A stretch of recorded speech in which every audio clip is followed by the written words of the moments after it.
बाबर शाहीन नसीम के बाद एक चौथे खिलाड़ी हैं जिनके ऊपर मुश्किल आ सकती है और वो है फखर जमान। उसकी रीजन उन्होंने जो ट्वीट की बाबर आजम के हक में, वो रीजन है अभी तक जो सेंट्रल कॉन्ट्रैक्ट डिसाइड हुआ है उसमें फखर जमान का नाम नहीं है। पाकिस्तान क्रिकेट बोर्ड के कॉरिडोर से जरूर ये बात बाहर आई है कि ये अच्छे तरीके से नहीं ली गई फखर जमान की ट्वीट। फखर जमान की ट्वीट को एक पॉजिटिव वे में नहीं लिया गया and it was noticed by the decision makers and seniors of Pakistan cricket board, और होना भी चाहिए। ये जो आज मैं फखर जमान का पढ़ रहा था स्टेटमेंट, ट्वीट जो उसने किया है, आई एम सरप्राइज कि पाकिस्तान क्रिकेट बोर्ड, सुना है बात उससे की है, लेकिन क्या पाकिस्तान क्रिकेट बोर्ड एक्शन लेगा? जब हम ये समझ रहे थे ना कि ये शाहीन बॉब्जी ये ड्रॉप होंगे तो थोड़ा सा माहौल बेहतर हो जाएगा, मैं आपको सही बताऊं मुझे तो माहौल और खराब लग रहा है टीम का। तो ओपन ट्वीटें शुरू कर दी हैं। कल वो वैसे नोटिस लिया पीसीबी ने बड़ा सख्त फखर पे, और उसे कहा ये क्या हरकत है और हटाओ इसको ट्वीट को ना।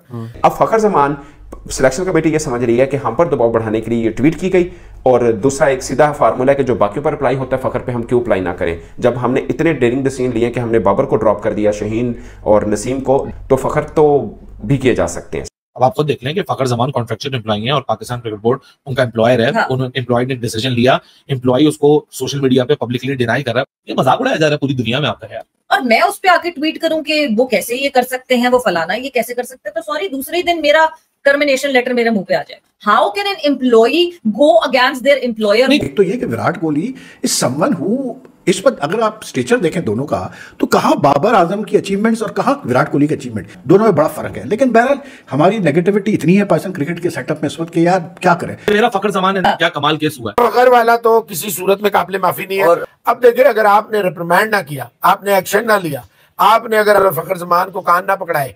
अस्सलाम वालेकुम दोस्तों, सबसे पहले चैनल को सब्सक्राइब कर दें। बहुत से लोग मेरी वीडियोस रेगुलरली वॉच करते हैं लेकिन चैनल को सब्सक्राइब नहीं करते। आप सबसे रिक्वेस्ट है कि चैनल को लाजमी सब्सक्राइब करें।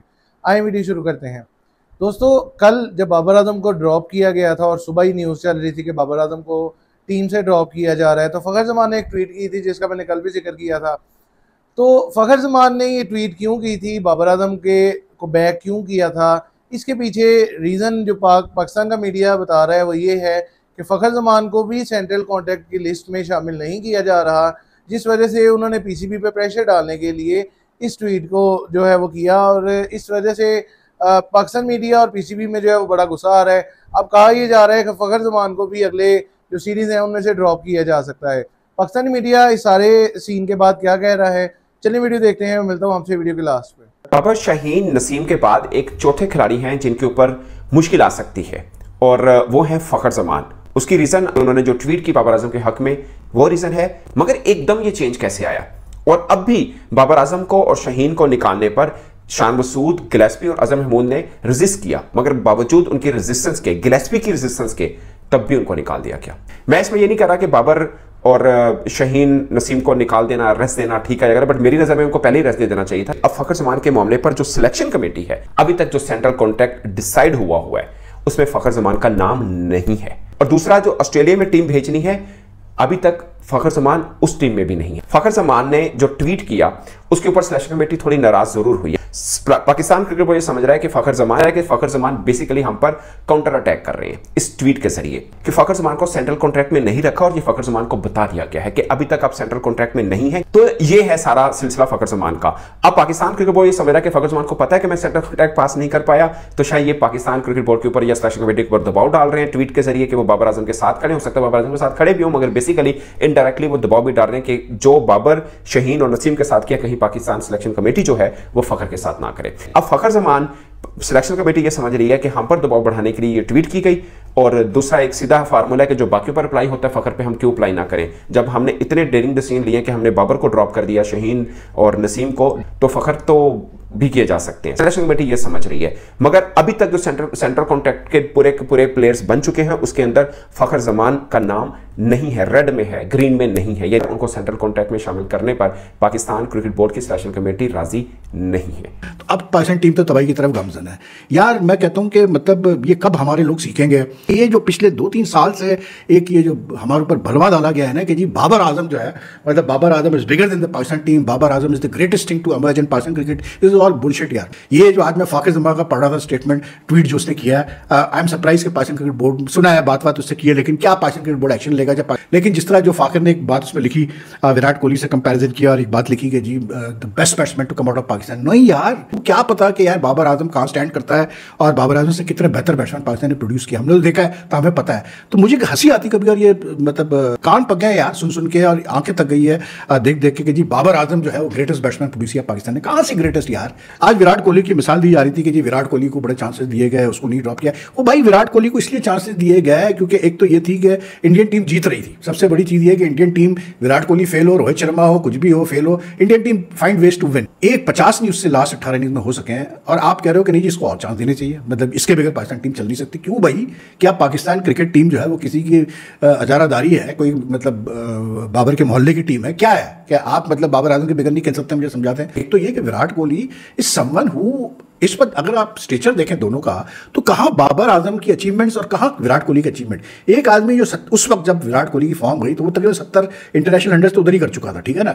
तो एक बंदा जिसने 70 इंटरनेशनल 100 प्लस 70 प्लस इंटरनेशनल 100 किए हुए हो, उसको आप कैसे बढ़ा सकते हो यार? दोनों में बड़ा फर्क है। लेकिन बहरहाल हमारी नेगेटिविटी इतनी है पाकिस्तान क्रिकेट के सेटअप में इस वक्त कि यार क्या करें। मेरा फखर जमान है ना, क्या कमाल केस हुआ है। फखर जमान को कहाँ पता कि जी विराट के क्या स्टैट है, वो स्टैट है, फला स्टैट है, लेकिन ये कौन सा तरीका स्कीम। अब आप खुद देख लें कि फखर जमान कॉन्ट्रैक्चुअल एम्प्लॉय है और पाकिस्तान क्रिकेट बोर्ड उनका एम्प्लॉयर है। हाँ। उन्होंने एम्प्लॉय ने डिसीजन लिया, एम्प्लॉय उसको सोशल मीडिया पे पब्लिकली डिनाई कर रहा है। ये मजाक उड़ाया जा रहा है पूरी दुनिया में आता है यार। ये मुझे समझ नहीं आता, दुनिया में कौन सी क्रिकेट देखी जाती है। ठीक है, विराट अगर आउट ऑफ फॉर्म था तो विराट उस पर भी 50 तो विराट की फिर भी आ रही थी, और अगर विराट आउट ऑफ फॉर्म था तो what it has to do with someone like Babar Azam, who is a Pakistani player. मुझे आप ये बताना कि विराट अगर आउट ऑफ फॉर्म था, आज अब विराट के बैरियर को, विराट की फिटनेस को तो कंपेयर नहीं किया आज तक आपने। विराट की जो मेंटल इन्वेस्टमेंट उसने की है, तो उसके ऊपर तो फखर जमान या बाबर आजम ने आज तक नहीं बोला। मेंटल फिटनेस हो तो ऐसी हो, मेंटल स्ट्रेंथ हो तो ऐसी हो, जिस्म हो तो ऐसा हो, खाने का डिसिप्लिन हो तो ऐसा हो, क्रिकेट खेलने की डेडिकेशन हो तो ऐसी हो, क्रिकेट की मैदान में जो डिसिप्लिन हो वो ऐसा हो, फाइट ऐसी हो, अकेला मैच जितवानी के बिल, ये तो कोई आप विराट कोहली से नहीं देखते। मतलब घूम फिर के विराट कोहली के मल्टीपल एग्जांपल्स में से आपको उसके वो फॉर्म दिखती है कि वो आउट, तो उसमें किसी ने कुछ नहीं बोला, तो जी आप बाबर को भी कुछ ना बोलो। पाकिस्तान क्रिकेट बोर्ड के कॉरिडोर से जरूर ये बात बाहर आई है कि ये अच्छे तरीके से नहीं ली गई फखर जमान की ट्वीट।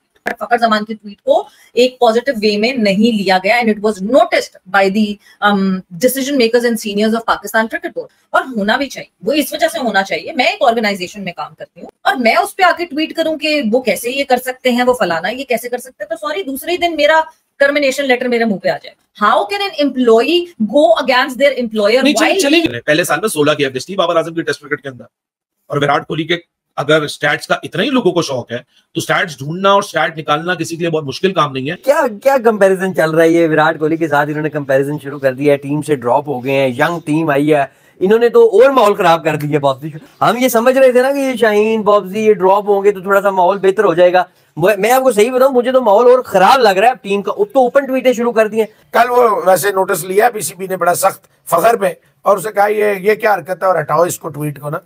अच्छा, मुड़ तुड़ के विराट कोहली का ही सारे बताते हैं। ओ भाईजान, विराट कोहली अगर फेल हो गया आपकी नजर में, वो नहीं चल रहा था 3 साल और उसे हिंदुस्तान बोर्ड ने वो क्या कहते हैं कुछ नहीं कहा और कंधा दिए रखा, और भाई हिंदुस्तान से बहुत आवाजें उठती थी, इतने बड़े प्लेयर के लिए भी उठती थी कि ये कब 100 करे। तभी तो छोड़ना पड़ा विराट कोहली को कप्तानी के। वो आईसीसी का टाइटल देखें, उसने सिर्फ आईसीसी का टाइटल नहीं जिताया, उसे कप्तानी छोड़नी पड़ गई। बाबर आजम ने आपको जिल्लत में, देखें 23 तो आपका एक वो साल है जो इबरतनाक साल है। मतलब हमें हर टीम ने हराया। 2024 में रही सही कसर जो थी अमेरिका ने पूरी की। होना तो ये चाहिए था दैट डे जो सबसे अच्छा ज़का अशरफ ने अपनी जिंदगी में एक काम किया था, वो चाहे वहाब रियाज मेरे आपके थ्रू किया, वो बाबर आजम को घर भेजा था। ओ भाई, इस वक्त विराट कोहली से बड़ा चैंपियन प्लेयर आज भी, वो अगर आज अभी इसी वक्त छोड़ देना क्रिकेट, ये क्रिकेट मर जाएगी। पूरा 23 वर्ल्ड कप, पूरा 23 आईपीएल, उसके बाद ये 24 में देखें उसने फाइनल में, जब पूरा टूर्नामेंट फ्लॉप रहा, जैसे ही फाइनल आया मोहसिन जहां साहब बड़े प्लेयर ने कोई एक अपने बाबर आजम का कोई कारनामा बता दो। बाबर आजम ने किया गया, आप ये बता देना 3-4 साल में बाबर आजम की कौन से ऐसे मैच विनिंग नॉक, कौन से ऐसे मैच सेविंग, कौन से ऐसे फेस सेविंग, कौन से ऐसा कारनामा है बाबर आजम का जिस पे आप उसकी साइड ले। फखर वाला तो किसी सूरत में काबिल माफी नहीं है। और अब देखिए, अगर आपने रिप्रिमेंड ना किया, आपने एक्शन ना लिया, आपने अगर फखर जमान को कान ना पकड़ाए, मैं फखर से भी एक्सपेक्ट नहीं कर रहा था। जो बात मुझसे आप सच पूछे, फखर से इसलिए एक्सपेक्ट कर रहा था मोहसिन भाई कि फखर की मुसलसल नाकामियों के बावजूद बाबर ने उसे बहुत ज्यादा, उसमें भी फिर देखिए सिलेक्शन कमेटी का भी बहुत बड़ा हाथ था ना, बाबर की औकात ही नहीं थी। जी हाँ दोस्तों, जैसा कि आपने इस वीडियो में देखा कि पाकिस्तानी मीडिया फखर जमान का ये जो सारा सीन है इसके बारे में क्या कह रहा है। पाकिस्तान मीडिया का ये कहना है कि फ़खर ज़मान को सेंट्रल कॉन्ट्रैक्ट की लिस्ट में शामिल नहीं किया जा रहा और उनको ये इन्फॉर्म कर दिया हुआ है। जिस वजह से फ़खर ज़मान ने बाबर आजम के हक़ में जो है वो इस तरह ट्वीट की थी और इससे ये ज़ाहिर हो रहा है कि फ़खर ज़मान PCB पे प्रेशर डालना चाह रहे हैं कि अगर उन्होंने बाबर आजम के साथ ऐसा किया तो फ़खर ज़मान के साथ भी ऐसा हो सकता है। अब देखते हैं कि आगे जो सीरीज़ होगा ऑस्ट्रेलिया के अगेंस्ट जिसमें वनडे और T20 है, क्या उसमें फ़खर ज़मान को ऐड किया जाएगा या नहीं किया जाएगा, देखते हैं। तब तक के लिए मेरे चैनल के साथ जुड़े रहें, चैनल को सब्सक्राइब करें, वीडियोस को लाइक करें, शेयर करें, बेल का बटन दबाना ना भूलिएगा ताकि लेटेस्ट वीडियोस जो है वो आप तक पहुंच सकें। Thank you.